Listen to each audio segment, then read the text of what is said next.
Tiger Brands is a basic foods and branded goods group with operations across Africa. It recently bought a controlling interest in Dangote flour mills in Nigeria.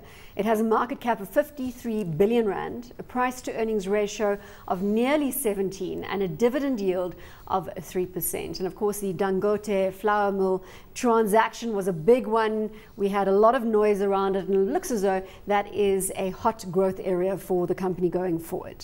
Yes, I think they paid just over $1 billion for that for those flour mills, and it was seemed to be a little bit expensive. But to get into Nigeria and into that sector of the market, they paid up a little bit.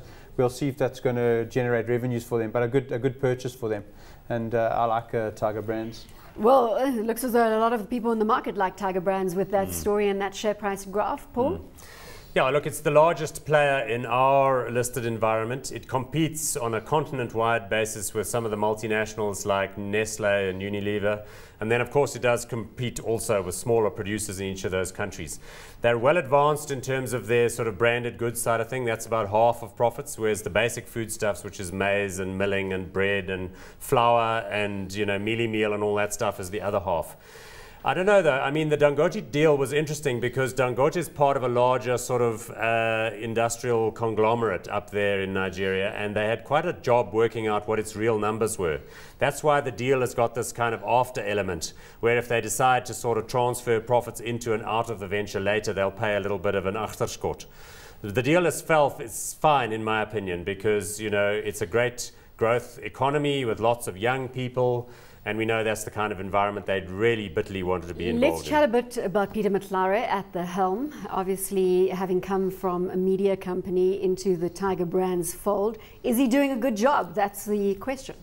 I think it's a little bit early to tell. I mean, the transaction was a big transaction. How much he put into that transaction, you don't really know who's doing the operational work.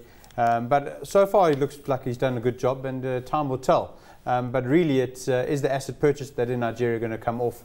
If it does, everybody will say he's done a good job. And if it doesn't, he would have done a poor job and it would have been a bad acquisition. So time will tell. Do you back him as a manager? I do. I like him. I mean, I met him years ago when he was at the Chamber of Mines, and then he was in the, of SABC CEO, then he was at Vodacom, and then he went to Tiger Brands. So you might say, yes, that sounds a bit like a corporate dilettante going here, there, and everywhere.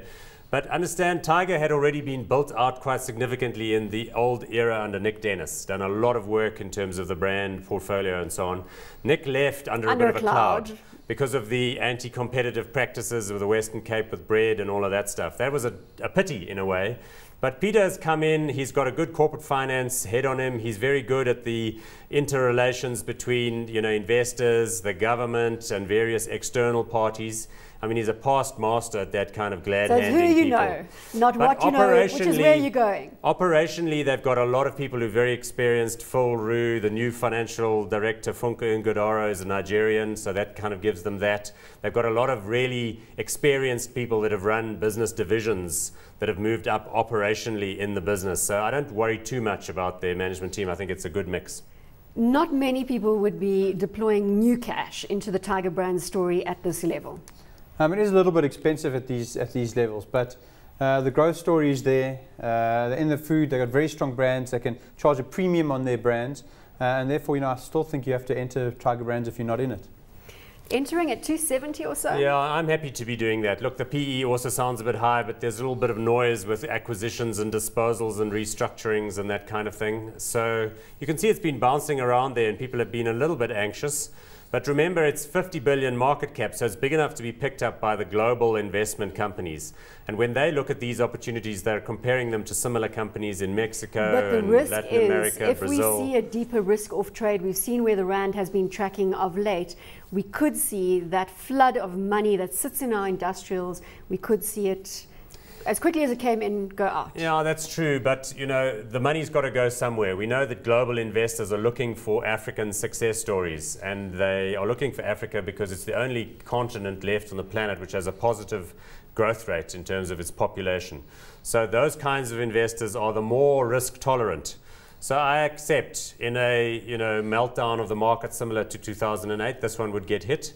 But, that's not my default scenario, as you know. Hot or not, let's go on Tiger Brands. Hot for me. Hot or not, Paul? Also hot for me. I'm pleased they closed the Dangote deal, and I think they're very much a buy at current level.